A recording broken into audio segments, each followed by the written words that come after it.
Welcome to this explainer. I am so incredibly pumped to have you here today. We are going to be talking about something I like to call the jazz musician approach to the Cambridge mathematics exam strategy. Now you might be thinking, what on earth does jazz have to do with math? Well, think about the greatest jazz musicians. They don't just randomly play notes. They improvise, yes, but they improvise entirely within a very strict, deeply understood structure. They know the rules inside and out before they ever attempt to break them creatively. That is exactly the mindset you need to dominate your exams, specifically when we're looking at syllabuses like 0580, 0606, 4024, 4037, and 4040. Today, we are breaking down the absolute exact expectations that Cambridge examiners have when assessing one very specific, incredibly high-stakes topic. We're talking about solving simultaneous equations in two unknowns by elimination or substitution. If you are preparing for Igcse additional mathematics, specifically subject code 0606, I know you already understand the absolute basics of algebra. You know what an x and a y is. But today, we aren't just looking at the raw math. We are opening up the examiner's playbook. We are going to decode exactly how to secure maximum marks, how to structure your mathematical improvisation, and how to completely avoid the hidden traps that catch out even the most brilliant students year after year. Okay, let's dive into this right now, because this number on your screen should immediately, absolutely grab your attention, 15%. That's huge. According to the data, solving simultaneous equations in two unknowns accounts for approximately 15% of the total marks in the additional mathematics examination. Think about that for a second. Mastering this single, hyper-focused topic, and more importantly, knowing how to present your answers exactly the way the examiners want, can literally dictate a massive chunk of your final grade. Now, to show you what I mean about the challenge we are facing, I want you to imagine two students sitting their 0580 or 0606 past paper. Let's call them Alex and Sam. We see their answers side by side all the time. Alex is the overloader. Alex memorizes every raw mathematical fact, but applies absolutely zero analysis. Alex just word vomits numbers onto the page. Then we have Sam. Sam is the rusher. Sam completely misses the specific command word requirements in the question prompt and just sprints to an answer, completely ignoring the required format. When we look at their flawed answers, it's just a sea of red pen marks from the examiners. It's brutal. Both Alex and Sam lost that crucial 15%, not because they are bad at math, but because they didn't understand the structure of the exam. They didn't know the rules of the jazz club. To secure those marks and avoid the traps Alex and Sam fell into, we've organized this explainer into four critical stages. First, the 15% core. Second, the procedural framework. Third, deconstruct, solve, evaluate. And finally, top 3 examiner warnings.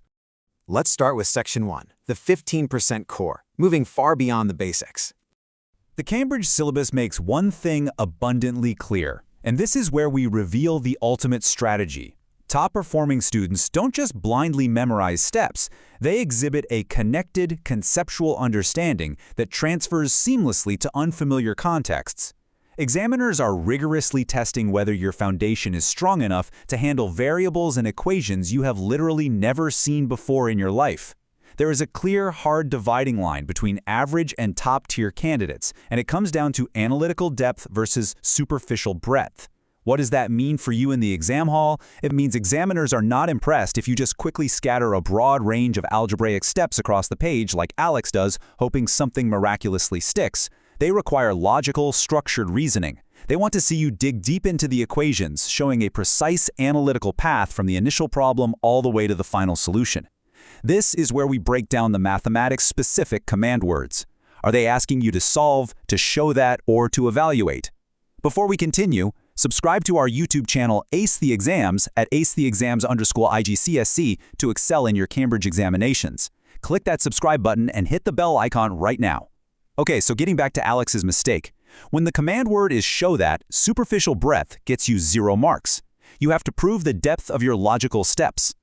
While you solve these complex equations, examiners are simultaneously measuring 3 distinct cognitive domains. First, your knowledge and understanding of the elimination or substitution methods. Second, your application of these methods to the specific numbers and variables sitting right in front of you. And third, your analysis.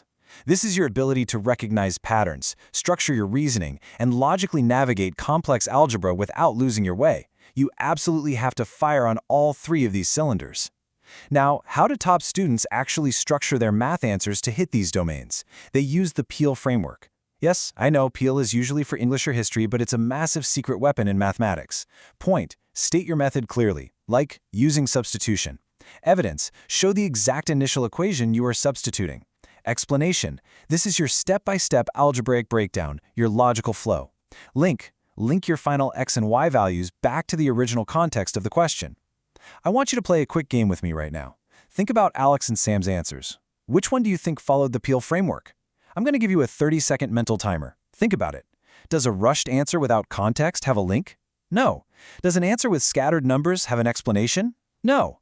Only a structured, Peel-based approach hits all these targeted cognitive domains. Which brings us right into Section 2, the procedural framework, looking at professional skills and conventions. Once you have the core concepts completely nailed down, you have to be able to communicate them. This isn't just about magically arriving at the right numbers. It is entirely about how you present them on the page. Let's look at Sam again. Sam rushed. Sam missed the required format. Examiners demand strict adherence to presentation conventions. When you are extracting data from texts and tables to form your initial simultaneous equations, you absolutely must use proper headings if they are required, correct mathematical terminology throughout, appropriate formats, and incredibly clear annotation. Your data interpretation skills are absolutely critical here. If an examiner cannot logically follow the layout of your substitution or elimination steps because your formatting is a chaotic mess, your analytical depth just gets completely lost in the noise. Professional presentation secures the marks. Right now, I want you to imagine those brutal red pen marks on Sam's paper transforming into beautiful green check marks. Why? Because we are rewriting the answer live. We are adding clear annotations. We are aligning the equal signs. We are defining the variables clearly before we even start the algebra. Every single one of these changes adds a mark because it proves to the examiner that you are in total control of the procedural framework. Let's move smoothly to Section 3, Deconstruct, Solve, Evaluate. This is your problem-solving blueprint. This right here is the exact cognitive framework outlined directly in the Cambridge syllabus for tackling these massive 15% questions. This is your mathematics success blueprint. Whenever you face simultaneous equations, you should mentally run through these 3 precise steps. Step 1, identify the given information and deconstruct it. Are you dealing with one linear and one nonlinear equation? What is the absolute most efficient variable to isolate first? Step 2, break the problem into logical steps and solve systematically. This is where your chosen method, whether it's substitution or elimination, comes into play in a highly structured, almost musical way. It's the jazz solo, but hitting all the right chord changes. And step 3, which honestly so many students completely skip over, check for reasonableness and evaluation. Does your final pair of coordinates or values actually make sense in the context of the original equations? Higher order objectives demand this level of strict evaluation. Now, I want you to mentally prep for a 60-second rewrite attempt of your own next time you do a past paper. Stop scrolling. Subscribe to our YouTube channel Ace the Exams at acexams_igcse to excel in your Cambridge examinations. We've helped thousands of students improve by 2-3 grade boundaries. Join them right now by subscribing to @acetheexams_igcse and turn on all notifications so you never miss our weekly exam strategy sessions. Let's move into an interactive workshop phase. Furthermore, if the question asks you to evaluate alternatives or compare different approaches to a problem, you must compare carefully. The syllabus explicitly states that comparative analysis requires identifying similarities and differences. You must use hard evidence from your mathematical working to justify your final conclusions. Let's do Challenge 1, the data scan. Imagine a complex mathematics chart or data table right in front of you. You have a 60-second countdown timer ticking away. You need to extract the core trend to build your equations. Are the variables directly proportional? Is there a quadratic curve? Drawing evidence-based conclusions from that initial data scan is what pushes your grade into the absolute highest possible boundary. Why was substitution better than elimination in this specific, highly complex scenario? Because the data scan showed one equation was already neatly arranged for y equals mx plus c. If you don't use evidence to back up your method, you are leaving points on the table. Finally, we enter Section 4, Top 3 Examiner Warnings, focusing on the method mark strategy. For this crucial part, we are adopting the strict perspective of the principal examiner to uncover exactly where well-prepared super-smart students actively bleed points. Read this quote from their post-exam reports incredibly carefully. Students lose marks by not showing working. Even if your final answer is wrong, method marks can save you. This brings us to Challenge 2, Find the Flaw. I want you to imagine a flawed sample mathematics paragraph on the screen. The algebra is jumping all over the place. Suddenly, the answer just magically appears at the bottom. Where did the student lose marks? I'll give you a hint. The crucial point is this. Hiding your methodology in your head or doing it scribbled on rough scrap paper is the absolute fastest way to lose the vital method mark. The examiner commentary on this is always brutal. They say, candidate failed to demonstrate the process. The method mark strategy is your ultimate safety net in the exam. If you make a tiny, silly arithmetic error in step 2, maybe you dropped a negative sign, but your subsequent algebra is logically perfectly sound based on that initial error, a clearly written process will still earn you method marks. If your process is invisible, you get a 0. It's that simple. Digging even deeper into those principal examiner reports, these are the top 3 specific, completely avoidable mistakes students make year after year when solving simultaneous equations. 1. Forgetting to include proper format. This means not clearly pairing your final x and y values together as a coordinate set when required.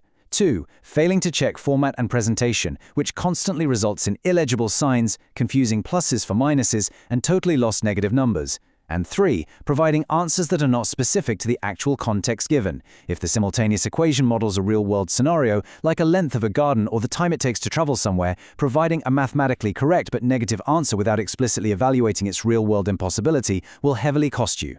Let's do Challenge 3, Speed Writing. You have 30 seconds on the clock. You need to write one perfectly structured PL paragraph for a simultaneous equation, explicitly avoiding these 3 massive mistakes. State the context, show the perfectly formatted substitution, align your working, and logically state why the negative time value is rejected. Boom, that is how you secure top marks. Now, how do we make absolutely sure all of this incredibly detailed information actually sticks when the pressure is on and the exam clock is relentlessly ticking down? Let's implement a quick, highly powerful memory hack. Let's look at the final system, your cheat sheet recap. You need 3 rules that guarantee top marks. 1. Command word decoding. 2. PL framework application. 3. Time management matrix. Take the key terms we've discussed today. Deconstruct, solve, evaluate, format, method. Now create your own mnemonic using the first letters of those words. Actively building a memory device right now in this very moment will lock this precise procedural framework permanently into your brain. It ensures you approach every single simultaneous equation on complete absolute autopilot. You will be confidently applying exactly what the Cambridge examiners are desperately hoping to see. You will be improvising brilliantly, but perfectly within the structure. Which leads us with the absolute single most important takeaway from this entire explainer. When you are sitting right there in that exam hall, staring down a massively complex set of simultaneous equations that hold a terrifying 15% of your total final grade, I want you to hear this one specific question echoing loudly in your mind. Did you show your working out? Your logic, your structure, and your carefully presented evidence are just as vitally important as the final numerical answer. Master the process, secure every single one of those method marks, and I promise you, those top grades will inevitably follow. Students who implement these mathematics strategies see an average improvement of 2 grade boundaries, but only if they practice consistently with our weekly videos. Here's your final reminder. Subscribe to our YouTube channel, Ace the Exams, at acetheexams_IGCS to excel in your Cambridge examinations. Subscribe right now to at acetheexams_IGCS and click that bell. Don't let another exam pass you by. Drop a comment below with your target grade for mathematics and the biggest challenge you're facing. Our team responds to every comment. Like and share this video with a study partner. Ace the Exams, your Cambridge success starts here.